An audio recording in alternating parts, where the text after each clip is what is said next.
In the next part of the show, we're going to focus on fan engagement. So some of the things that we discussed in the previous session, but we're going to widen that topic out a bit. We're going to look at how and why some sporting federations and associations are using audio-visual content to attract or engage the next generation of fans and or increase participation in their sport. We're going to explore who is responsible for the content, how they manage and make it, what success looks like, and more. Now, in this session, we will take questions from the audience. So if anybody says anything you'd like to respond to or you'd like to get more insight from, please have a think. I will ask for the questions towards the end. Okay, we're going to start. The first of our guests today is James Rothwell. James is Chief Marketing and Content Officer at World Rugby. He's responsible for driving fan growth and engagement across broadcast, original programming, marketing, tech platforms, and social. Prior to joining World Rugby, James led marketing organisations at TikTok, Netflix, and Google, where he's responsible for regional growth and content partnerships. James, thank you for joining us. Thanks for having me. We're going to set the scene for our conversation by showing a clip. Could we see the video, please?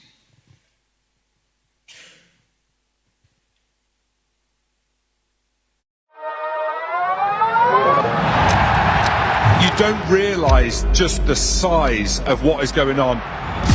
Welcome. Bienvenido. Welcome to World Rugby Studios.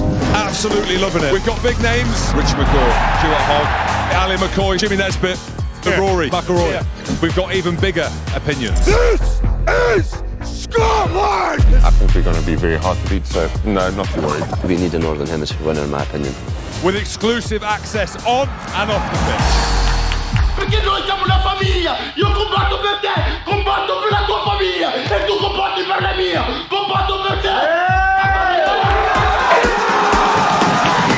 And a little bit of fan entertainment too. Right, guys? I got it. That is incredible. We have something for everyone. Pour tout le monde. Para todos.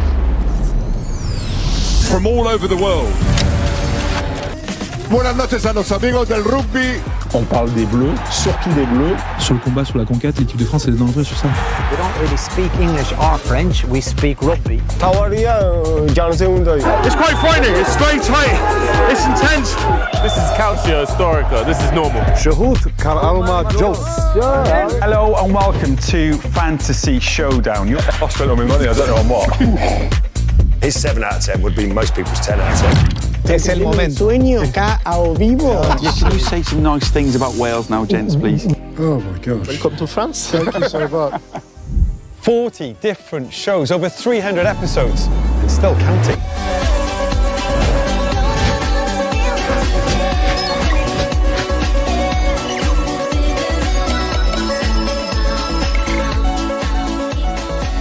Thank you for joining us on the journey, but we're just getting started. I'll drink on there. Yeah. Unbelievable. The future of rugby content is here. Yeah. Here. Ici. Here. Here. Yeah. Acá. And here. Because of the ethics, because of the union of the team, because of the respect to the other fellow players, and the ethics of their rugby are amazing. Yeah. This is World Rugby Studios.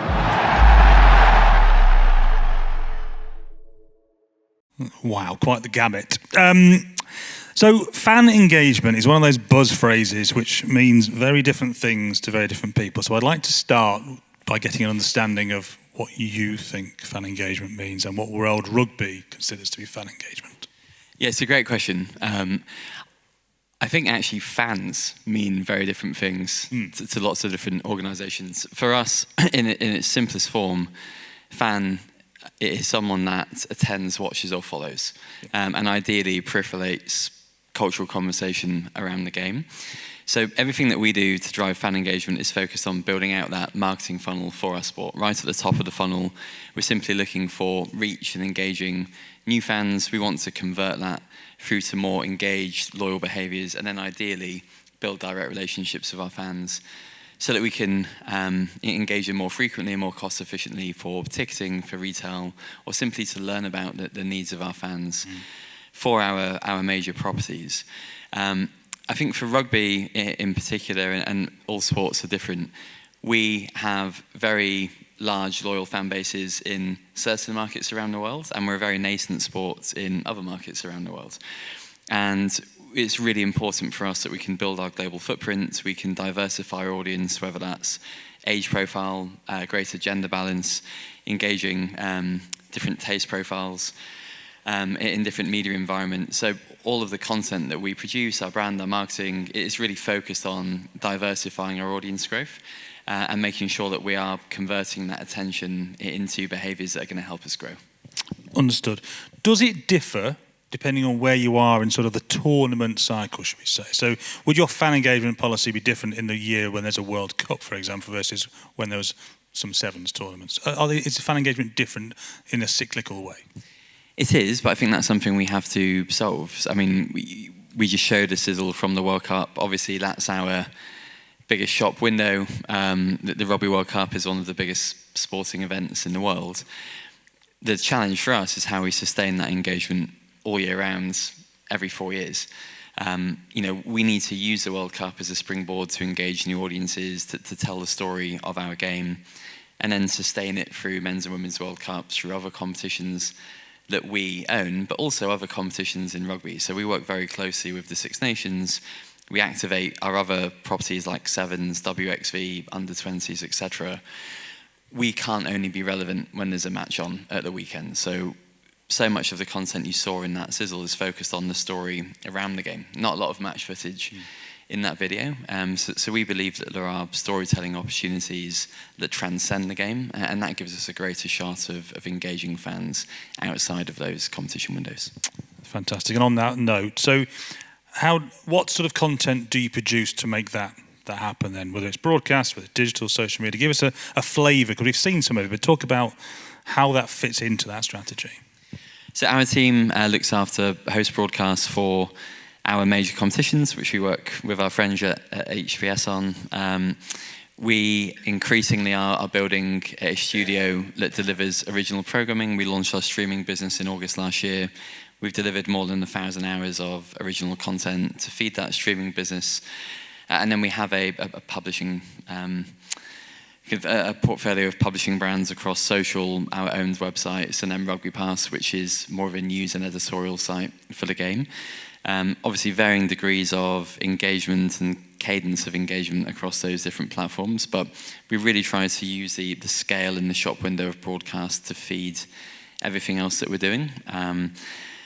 But increasingly we are building productions, whether that's truly original, co-productions or licensing for the rest of our publishing channels. Before we talk about the sort of style of that content, who produces it? Is it in-house? Is it external agencies? And are you set up like a broadcaster or a production company? Or are you more, shall we say, nimble, like a sort of content creator organisation? I don't think we can really be set up like either. We work with partners for host broadcasts because we have to be able to scale resource up and down around major competitions. We don't have the resource currently to be able to build a full studio. So we have to operate within a pretty fluid structure where we can bring in resource for major competitions, whether that's broadcast, digital content, original programming. We have to make sure we have a core nucleus of talent internally to maintain all of our publishing channels. But if we take original content as an example, a large majority of the content we do produce in-house. We have in-house talent. We have videography, post-production, some reasonably large creative teams. We also work with broadcasters on co-production, and then there have been occasions where, because we are a scaled streaming business, we also work with existing content producers and IP holders on distribution, because we all have a shared interest in making the game as accessible as possible.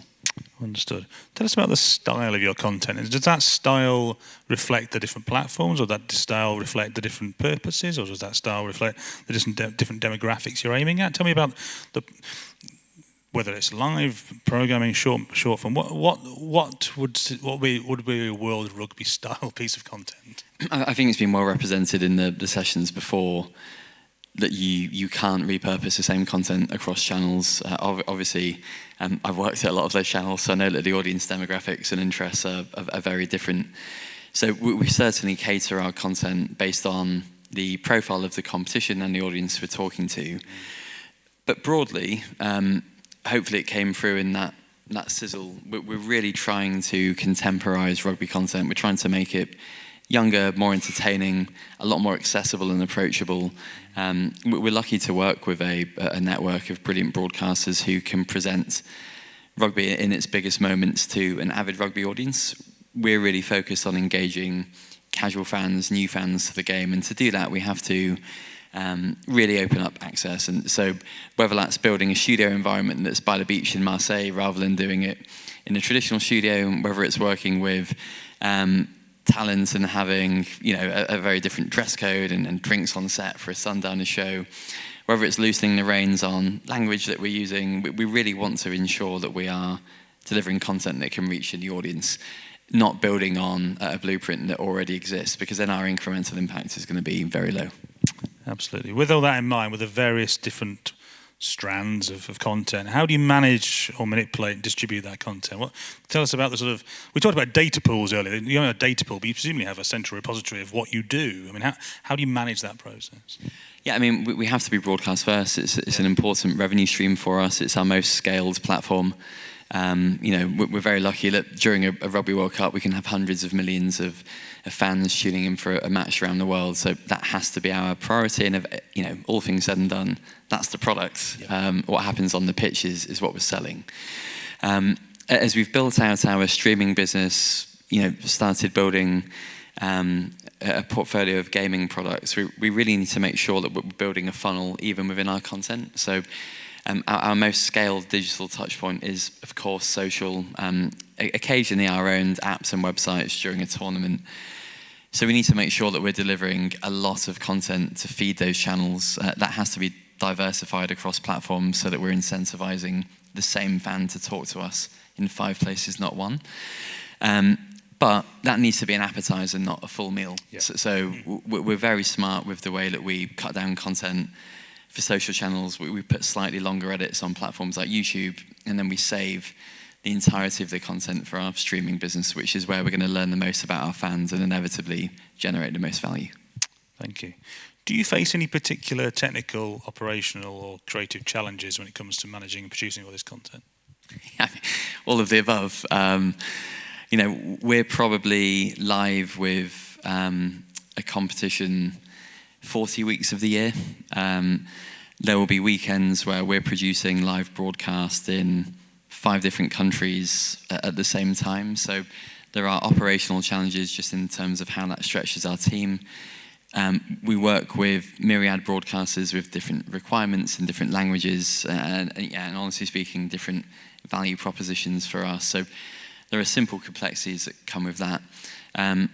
Like many rights holders, we are working through access and building trust with coaches, media managers, athletes, so that we can work with them on content like that, which is really important for us. And I think we've made good inroads over the last year, but we've still got a long way to go. And I think between different nations, different formats of the game, we're having varying success. But I think really that last battleground is access and trust and making sure that we can put our best athletes on the best platforms to really welcome people into the sport. Thank you. You mentioned the word success. How do you measure success? Well, we obviously have commercial outcomes. Broadcast rights sales and ticketing are 2 of our major revenue streams. We produce what's sold, so we need to make sure that we're delivering a broadcast product that's attractive. We very closely monitor how we're bringing fans through that marketing funnel and then monetizing with ticketing, retail, merchandise. But all things said and done, as a governing body, we're here to grow the sport. So growing the net number of fans, and particularly in new markets, is a really important metric for us. So we measure the growth of fans across owned, operated and earned media touchpoints. Most important is our direct addressable fan relationships within that. And then we have particular goals on market expansion, language expansion, and diversifying our audience. Because in the medium to long term, that's going to be lucrative for the game. Thank you. And have you got any examples of anything that's been particularly successful in helping you achieve any of those goals? Excuse me. I think the World Cup last year, by every metric was a really fantastic moment for rugby. You know, on the field it was brilliant. Great partnership with our commercial partners, and I'm really proud of the content we created. I think certain projects that came out of that, we produced our first feature film, Whistleblowers. I think that's a really good example of being a great storyteller for the game and creating a piece of entertainment that can drive commercial outcomes. That performed incredibly well for us. But I'm probably most excited about the tone of voice, the personality change that we're driving within the game. It's really satisfying for us to see our partners across the sport emulating the type of content that we're producing, because it shows that it's working and it shows that it can be a tide that rises all ships for the sport, which is incredibly important. Thank you very much. What we're going to do now, guys, is James is going to shuffle down one. I'm going to ask my next guest to come up and join us, and at the end we're going to come together and have a little chat. So, James, thank you for now. Shuffle down the seats for me. Can I ask Rob? Oh, thank you. Yeah, have a little round of applause. Rob Johnson is going to join us now from the ECB. Rob is the head of digital and content for the England and Wales Cricket Board, to give it its full title, specifically for the 100. As a key member of the ECB's award-winning digital and data team, Rob worked across a portfolio of English professional cricket before joining the team tasked with creating the 100. As the head of digital and content, he directs and shapes digital strategy for the 100, now entering its 4th season. He's responsible for the creation and execution of all owned and operated digital output. Aren't I good at reading? Thanks for joining us, Rob. Briefly, for the uninitiated, what is the 100? What's its origin story? Right, good afternoon. Thanks for having us. So the 100, a quick show of hands, who's seen the 100 or heard of the 100? Most of you, good. So I don't have to go right to the beginning. But cricket's been around a very long time. There's lots of different formats of the game, and it's incredibly popular in this country. It's no doubt about it. It's in great health. However, there was a feeling that the demographics of the cricket fan base weren't really reflective of society in general. And when you looked at the fan base, as loyal and as passionate as it is, it looked very male, very white, and very sort of middle-aged, affluent sort of people that were coming through the gates. So cricket, like lots of other sports, was thinking, right, how can we broaden our fan base? How can we get more people through the gates? So the 100 was born with that in mind, and with the principal aim of reaching a wider audience. The kind of tagline for the ECB as an organisation is to try and inspire a generation to sort of consider cricket, and this was designed with that in mind, to get families and young people through the gates. Fantastic. Let's see a clip of the 100 in action, please.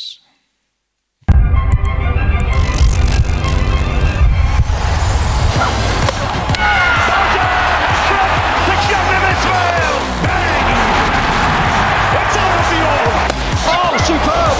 6, 6, 6. Nat Silverbrand, game, set and match. Leg side, man out there. Oh, brilliant stop. Brilliant stop. That is an excellent catch diving forward.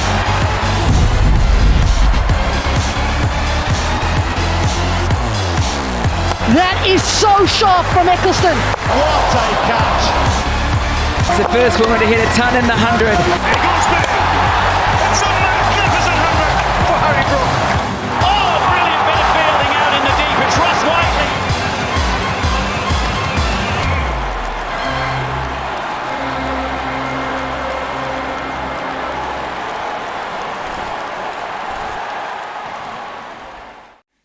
So that's the sort of preview of the fourth season, if we're calling it season, of the 100. But as I asked James earlier, because I think it's important we compare and contrast, what does fan engagement mean to you and the ECB? Because it may differ from what it means to James and World Rugby. Yeah, I think there'll be lots of similarities actually, but also some specifics that might change. For us, it's about building a UK audience with some quite precise demographics actually. So the people we were kind of intending to reach were sporty families. So families who might not have cricket as their first love. They might be football or rugby or something else. We wanted young people, and we wanted females. And it's not rocket science to think that there's a big part of the country that weren't coming to cricket. So that was the target, and we have a capacity of about 550,000 tickets we can sell a year. And for us, it's about making sure that it's not about necessarily quantity. We'll sell it out, that's okay, but we want to make sure that the people that are coming through the gates reflect those targets. So to give you a flavour, it'll probably be 30-odd% female, 25% kids under 16 coming through the gates. So that's what we're trying to do as a competition, as a sort of product, and then what we're trying to do digitally is support that and hopefully reach the same sort of demographics. Well, let's talk about that then. So what sort of content are you creating in order to achieve those goals, Rob? Yeah, so it varies, and we have an interesting challenge that we're live for just under a month a year. So that gives you 330 odd days where you're not playing cricket. So it depends on different times of the year. We're trying to do different things. At the moment, we're kind of just crescendoing into July the 23rd when we start for 2024. And the content will be very much focused on the experience, focused on what you saw there, what you might get when you come to the 100. So we've tried to position it as a kind of as an entertainment product, as much as a high-class sport. So you'll see live music, you'll see DJs, you'll see kind of more than just bats and balls. When we get into competition time, we've got that kind of behind-the-scenes access with the athletes, with the cricketers. We have 8 teams, and each team has a men's and women's squad, and we then have someone embedded within each of those squads creating that really exclusive content behind the scenes. So we're able to do different things at different times, but realistic that we don't have full access to the players 24/7 all year round. Let's have a quick look at some of the content that might be created or has been created for the 100s. Can we do a second clip, please? We've been waiting for the start of the 100.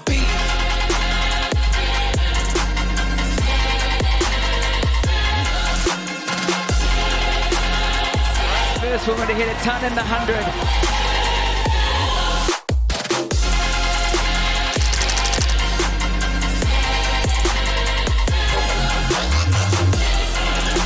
You don't know who Cristiano Ronaldo is? He's a football player. After we get to 1,000 feet.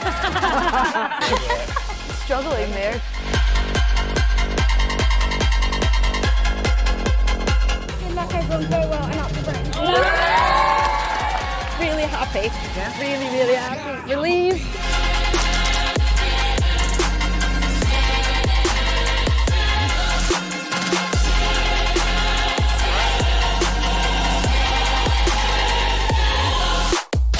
Welcome to 60 Seconds of Stage. I'm Josh Butler.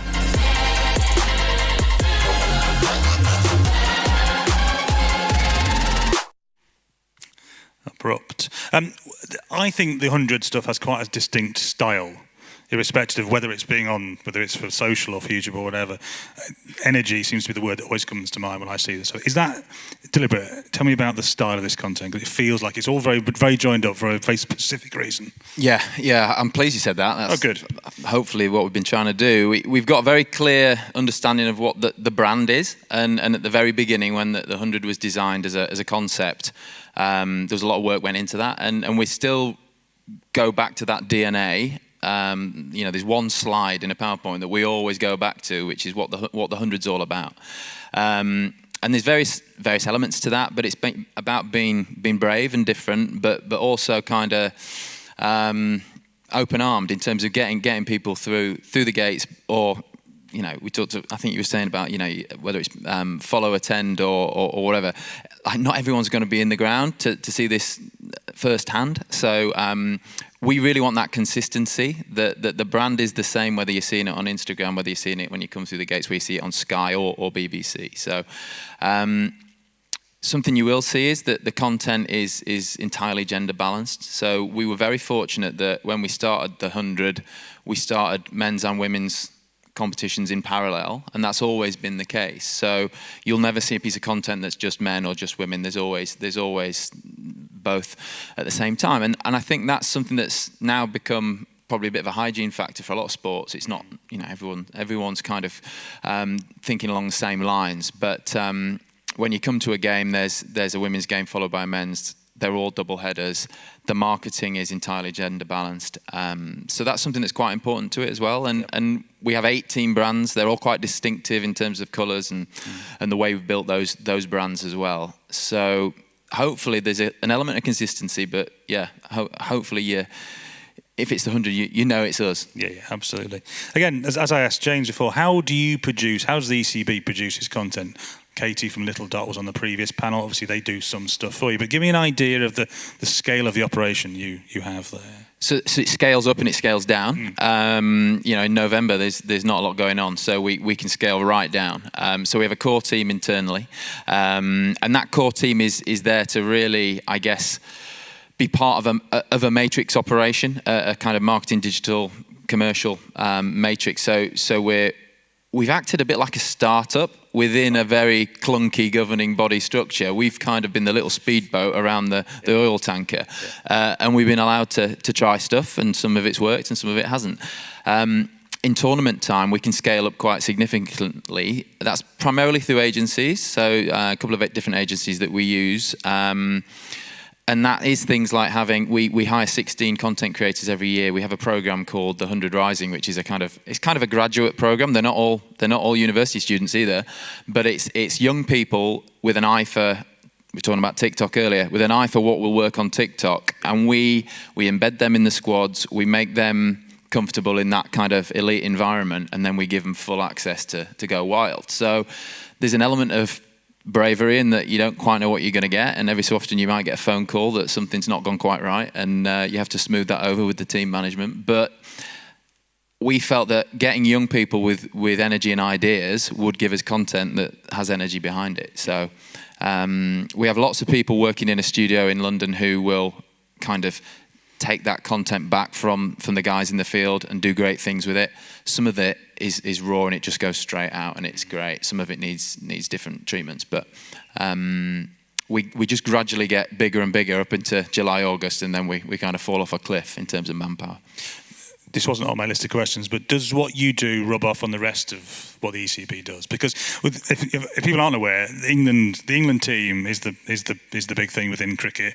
The county structure has its own place, the 100 has its place, but the England team is crucial to this. So does what you do impact on what is also done for the rest of what the ECB does? Yeah, so ECB is unusual. As a governing body, it's got everything under one roof, from playground to test arena. Yeah. And yeah, I think we've taken a similar approach with England cricket, and you saw it on some of the TikToks that you saw earlier, that you will now see, if you look at the England Instagram page or TikTok page, England cricket, it is, again, it's gender balanced, it's men and women, and it's one team, two squads. So that's the kind of mantra for us, and that was certainly, I think, led by the 100 in a way. But the 100's done great things for women's cricket, just in terms of the professionalisation that's come with it. So suddenly we've got access to a whole range of incredible athletes, and I think it's certainly the rising tide comment. It's certainly rubbed off on all of the other professional clubs. Lancashire are very, very good at the moment in terms of the content they're doing. All of the county clubs have started kind of following the same trend. What technical or operational challenges do you face when it comes to creating this content? I think the big challenge is actually it all happening at once. So we're playing every day for a month, and sometimes that will be two different venues playing on the same day. So that's 4 games of cricket.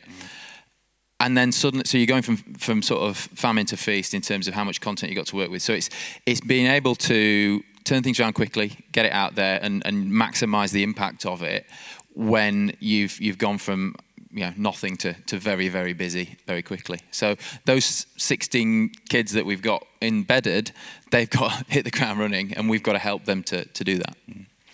What's success for you from your content point of view?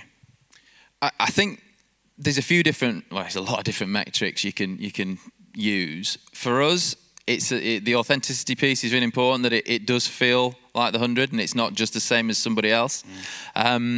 We want the metrics in terms of the people that are consuming the content and ideally engaging and kind of enjoying the content. We want that to mirror the audience that we're trying to sell tickets and merch and kind of get through the gate. So we could chase bigger numbers overseas, but that's not actually going to move the dial in terms of the fans we're trying to nurture in this country. So for me, it's about making sure that, you know, we posted a TikTok the other day talking about, you know, dipping into Taylor Swift trends and things like that. It did really well in the UK, and it did really well with a female audience. That's something that, to me, is a big tick. We posted one probably on Monday. It's got a much bigger number attached to it, but a lot of those people that have consumed it are overseas. Right. So it's a bit of a vanity metric if you start. So if you pick Babar Azam, who's a big Pakistan superstar cricketer, and you've got a big TikTok success with him, but 95% of your audience is in the Indian subcontinent, that actually hasn't reached the metrics that you're aiming for. Yeah, specifically on TikTok, we get big views in Pakistan. TikTok's not available in India, so that kind of helps us actually. Because a lot of our Instagram meta channels, we sometimes actually geo-restrict stuff to just stop it going nuclear in, bad choice of words, stop it going big overseas. We know what you meant. You know what I meant. Yeah. That's thrown me, I tell you what. Just before we move on to our final guest, do you have an example of a piece of content or something that's been particularly successful so far? If it's not the one that goes massive in Pakistan, obviously. No. It's often the case that it's something that you couldn't prep for. And that, I think, is the skill of being able to do that. And I'll give you two examples. Sure. One was last year, the first game of the competition. We're sponsored by Compare the Market. And part of that deal was they wanted to give foam paws to everyone in the crowd. And I was telling everybody they were plant-based, but they're definitely not. First game of the tournament, someone smashed a six into the crowd, and some family there on the front two rows, the dad tried to catch the ball using his foam paw. The ball went straight through it, literally created a little hole, went straight through. So that was something that went kind of viral on TikTok, and it was something that we were able to share. It did the rounds on all the platforms. So that was something you could never prepare for. And the other one, just quickly, was in the first season of the 100, we had a fantastic moment where Alex Hales, who plays for Trent Rockets, used to play for England, incredible batter, was facing Reece Topley, who's a 6'7", rapid fast bowler, and Reece hit him firmly in the box. And then he did it again next ball. So poor Alex Hales was in tatters on the floor, and I was quite worried because we hadn't used the clip on social, and I thought the guy's thinking it's insensitive because he's been injured, and you know he did get up and he was all right. But then they were just waiting because I think they were laughing too hard, and they just posted it. Every ball counts, which is our campaign line. It has been for 4 years. So that's been my favourite thing of the whole lot, I reckon. Yeah, that did well in my team WhatsApp group. I can tell you that much for free. Rob, thank you for your time. We're going to come back to you shortly. We're going to introduce our third guest. I'm just going to shuffle down a seat. We're going to change tack, if that's the right phrase, slightly by introducing a slightly newer sport to the conversation. Jose is going to join us from the British Basketball League. Give Jose a round of applause, if you wouldn't mind, please. Thank you. Thank you. Jose is the Chief Content Officer for British Basketball League. He's responsible for the strategy and vision of the league's entertainment arm. Over the past 5 years, he's focused on building in-house teams for rights holders. Recently, he led a major overhaul of the league's production capabilities, enabling the creation of all content for broadcast and digital platforms. This transformation has empowered the league to control its commercial opportunities and significantly amplify its distribution, both domestically and internationally. Hi, Jose. Thank you for joining us. Hello. Thank you for your patience. Before we chat, let's see a clip of the British Basketball League in action, please. It all starts here. Welcome to a brand new season. It's going to be unbeatable. Running the floor for the jam! Oh, I love a good dunk fest. Ooh. Holy alley-oop. It has all come down to this. This is the British Basketball League Trophy Final. Wow! What a finish! The Quincy Renault! Wow! 2024, the Cheshire Phoenix will raise the trophy. Be brave. The wait is over. The stars have assembled. It's the 2024 British Basketball League All-Star. Oh my goodness! Here we go. Forget the Sunday roast. The main course is being served up from the O2. Will it be London or will it be Cheshire? We are underway. Here comes Matt Morgan. Does he have the numbers? He has the speed. Matt Morgan has been sensational. LaQuincy inside. Oh, and thrown down. Here, look at this. The pick, the roll, and the dunk. How about this? Showtime. Oh, he took this personally. Decker. Yes! Wham, bam. Thank you, Sam. Fantastic stuff. Now, how do I put this subtly? Rugby and cricket have very long established heritages. Heritages, is that a word? In this country. Basketball, perhaps not so much. So, tell me a little bit about the British Basketball League and the purpose of your fan engagement strategy. So the British Basketball League has been in this country for over 30 years. Now, I can assume the majority of this room were either not aware of the league or were not aware of the league until hopefully at the start of this year. It has been operating in a semi-professional capacity.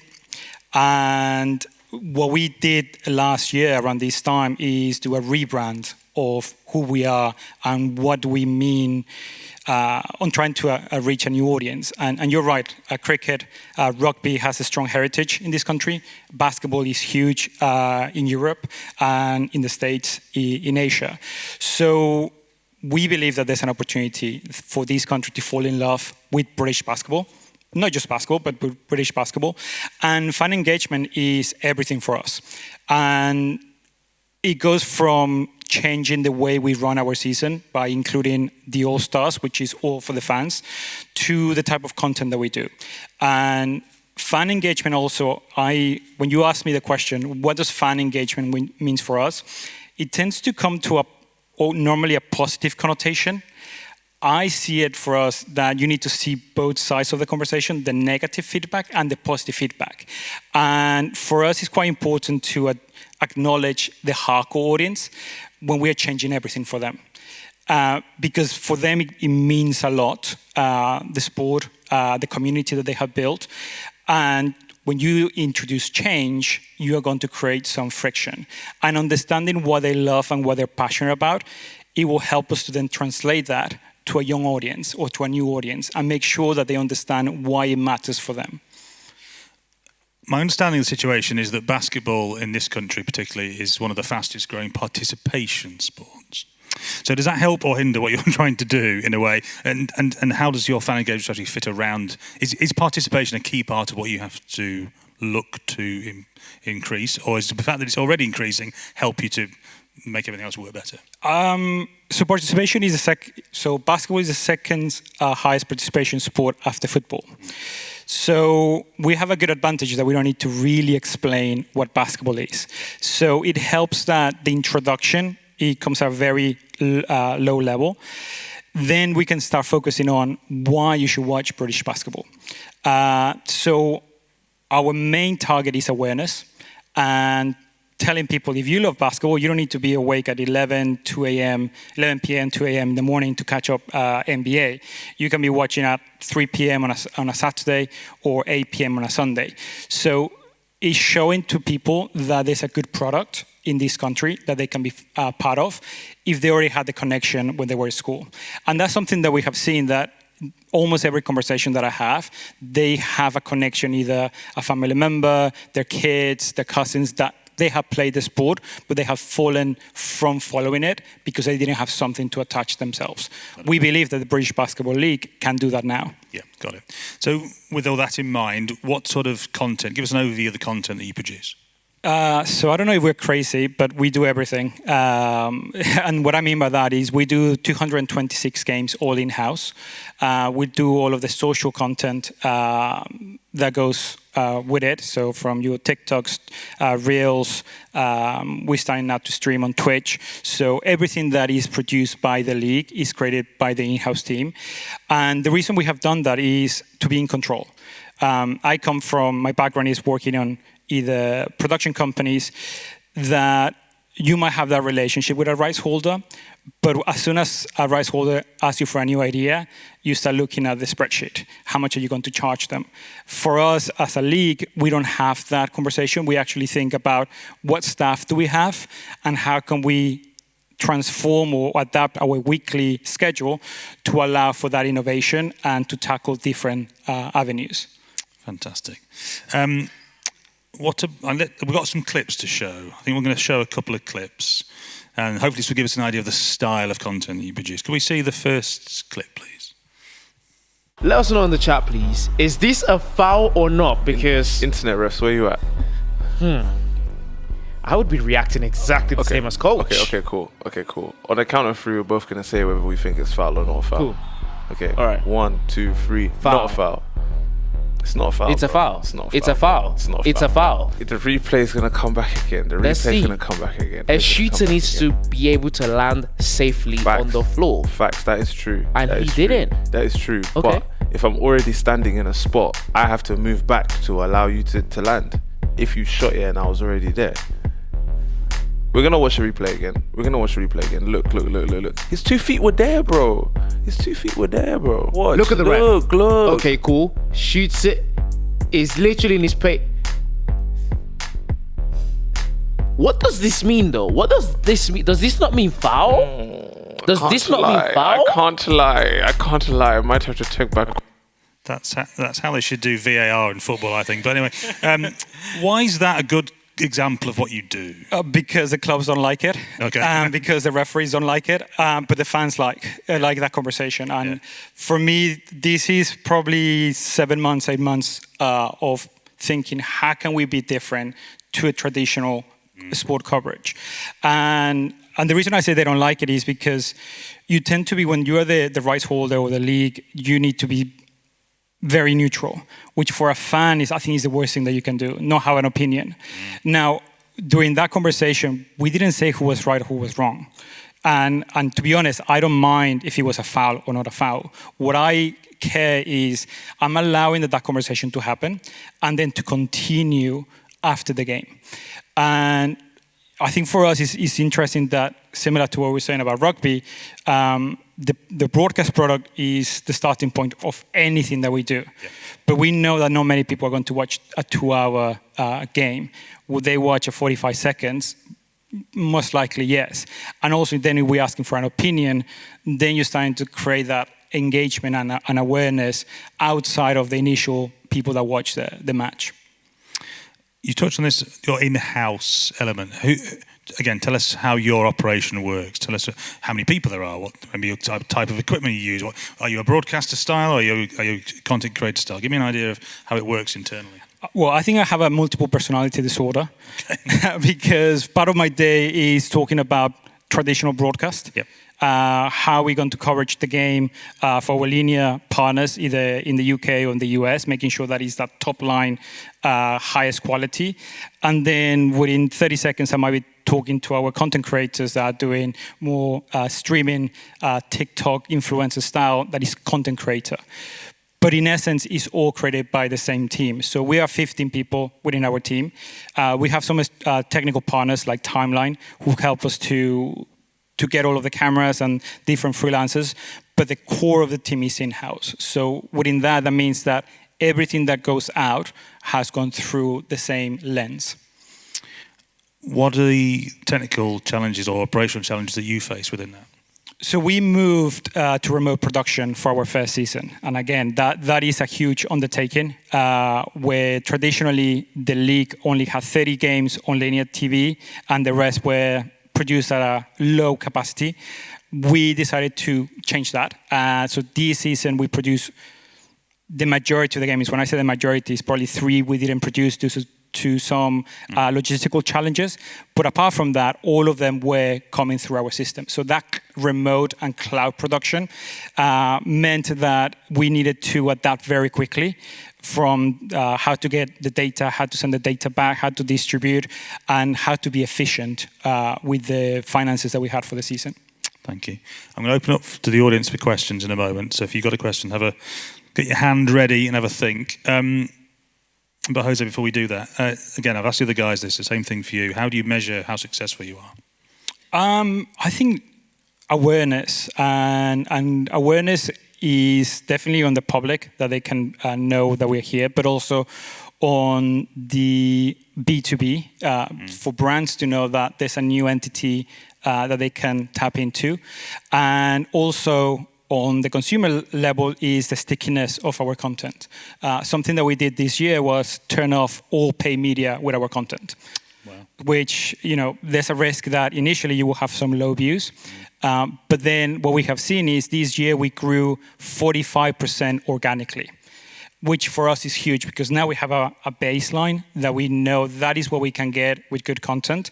Now that we start doing a strategy boosting, we know how much more we can add into our engagement and views. Really interesting. Right, anybody on the audience got a question for any of our panel about anything they've talked about or anything they haven't talked about, in fact, for that matter? Anybody got a question? Please raise your hand if you've got anything you'd like to ask. Ian from Imogen, part of Reuters. I believe that's what I have to call you now. Firstly, it's Tom from it's Tom, sorry. I'm afraid my eyesight is not great. Who wants to go first? Anyway, I'll go first. Go on. Great session. Question to all the panel. You can take it one at a time. Who of the other content producers, sports rights owners, do you most look up to for content creation and innovative ideas? Wow. Who wants to go first with that? I can go first. For me, it's definitely the NBA. I think if the next wave of growth from sport will come through breaking outside of the sport and having real cultural impact, I think the NBA's grasp on music, fashion, mainstream culture, that the media vehicle that's built around the sport itself is extraordinary. So the NBA is arguably more relevant off-season than it is on-season with the drafts, trade windows, etc. So I think the way that, probably 10, 12 years ago, the NBA really understood the power of social media and digital content and started pulling back a lot of the rights at kind of financial cost to be able to drive digital audience growth is amazing. And there are now just an incredible network of content creators and publishers that have life because of the loosening of the reins of the NBA. So I think it's incredibly well presented and has done a great job of globalizing and also breaking through into cultural mainstream. Thank you. Rob, Jose, do you have something you look up to? The NBA obviously is a easy North Star for us, but I would say UFC. I think they have a very good reason to care for any of the matchups that they have. Most of the time you might know some of the stars, but they also do well to the emerging talent that they might be having. I think that storytelling is quite strong, and for us is very important, especially when we're trying to increase that awareness with teams and players that people might not know, is how can we give them a reason to care. That's nice. Rob, do you have I'd agree with both of those. The one thing we do that I think is important, on a Monday, sort of wider digital team meeting, we have a kind of inspiration station, 10 minutes, where we try and drag in as many different examples of content from the wider entertainment world, actually, not just sport, to try and take inspiration from what other people are doing, and it could be Netflix, it could be Duolingo, it could be something that's quite unusual from a creator you've never heard of, but trying to find inspiration from everywhere and not just look at Man City or whoever, because that can get a little bit predictable.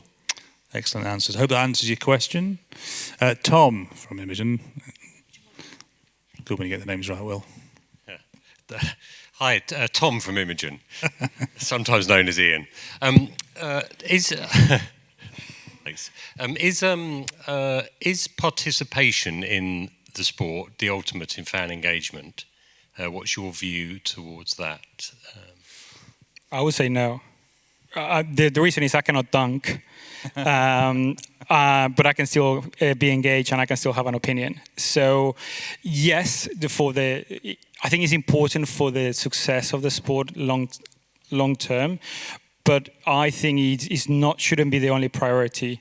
For us, we're an entertainment product.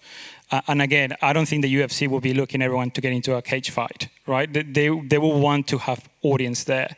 So no, not for me. I want people to feel engaged, to care, but I don't need them to go and play basketball. James, Rob, do you have an opinion on participation? I think it probably depends on what kind of organisation you are. So the England Wales Cricket Board, I said from playground to test arenas, the remit. So if you consider the 100 as part of the portfolio of what ECB looks after, then participation is an element, and we're trying to find ways and synergies between what we're doing and our participation programs for kids, and there's definitely strong links there. But we're that kind of organisation that it is important. So that sort of play, attend, or follow, play is a big part of it.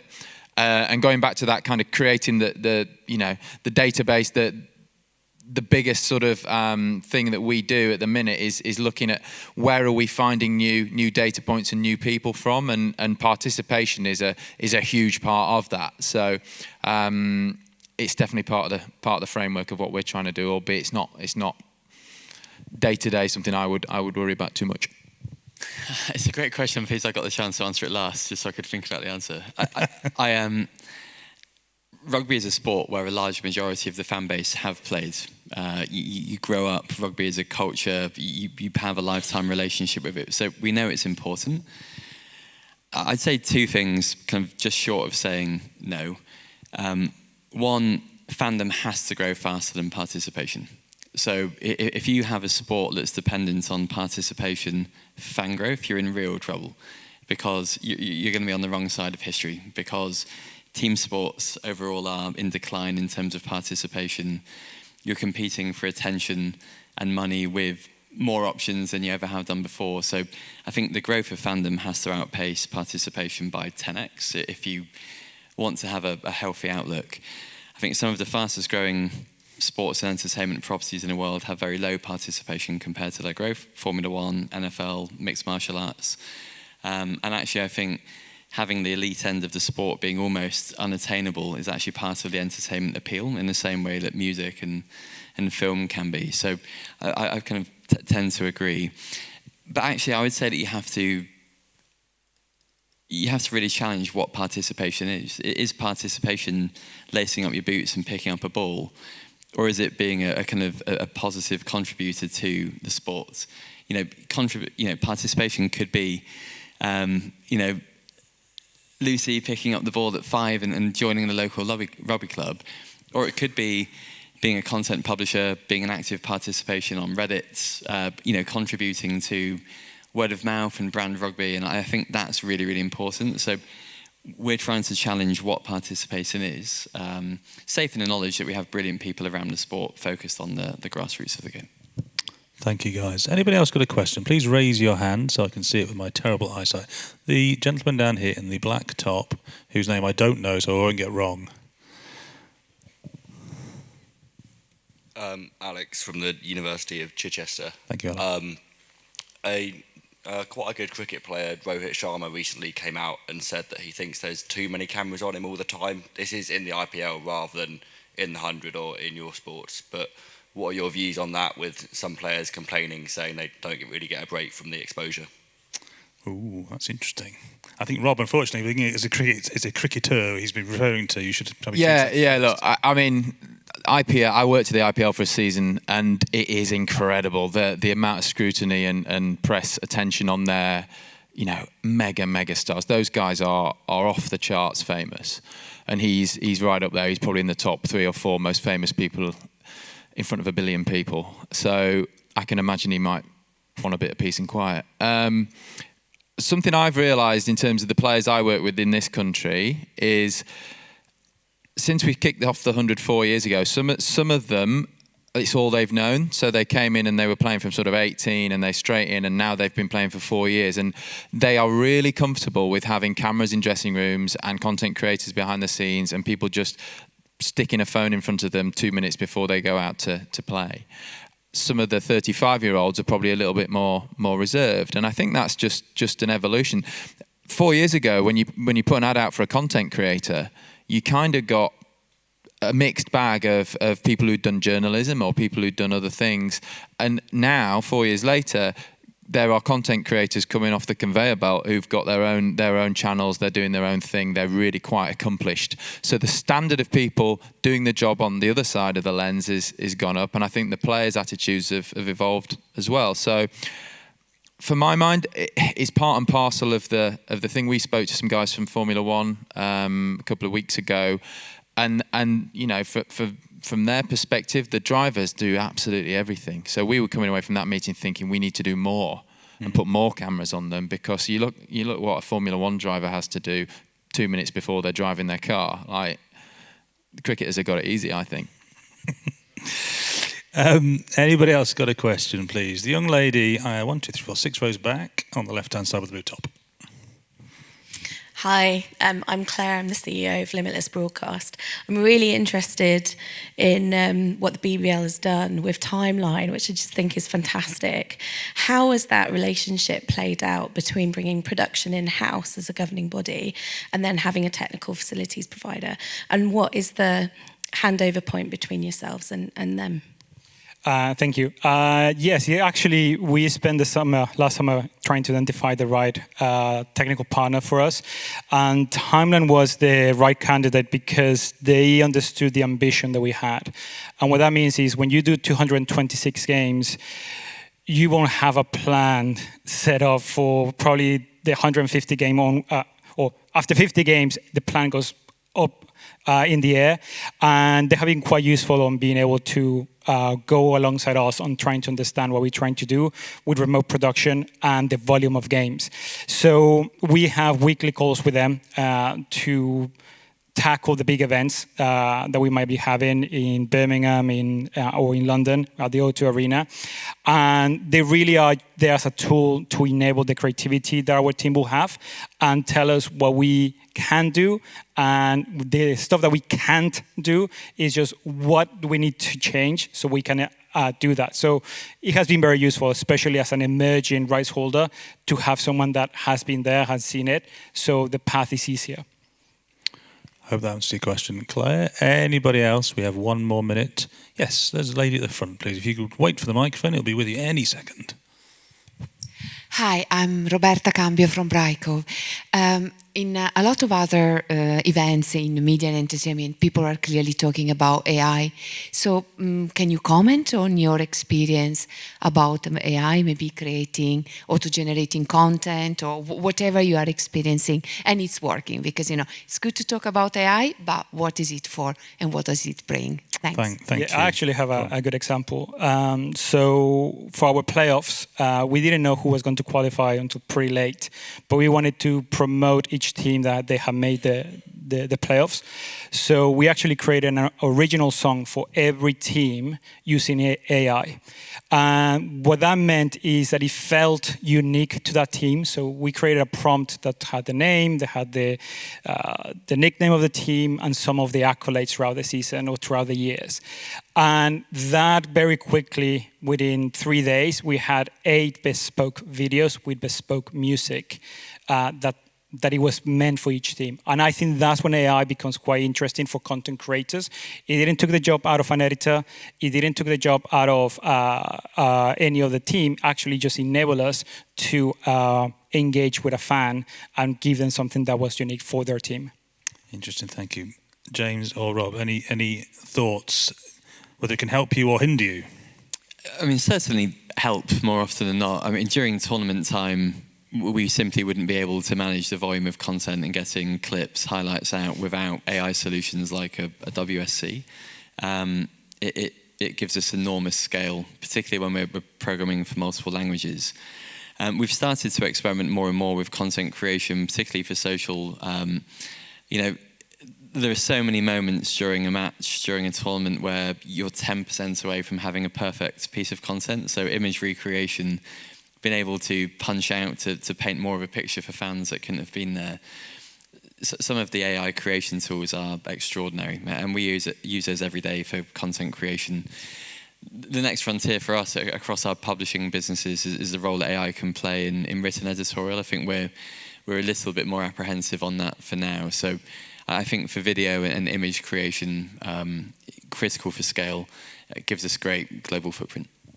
Thank you. Rob's not. Yeah, just similar. WSC for clips and highlights is an essential now for us, and it's making our lives easier, which is allowing us to produce more content with less people in less time. Fabulous. Talking of time, we're out of it. Please, can you join me in thanking Rob, Jose, and James for their time?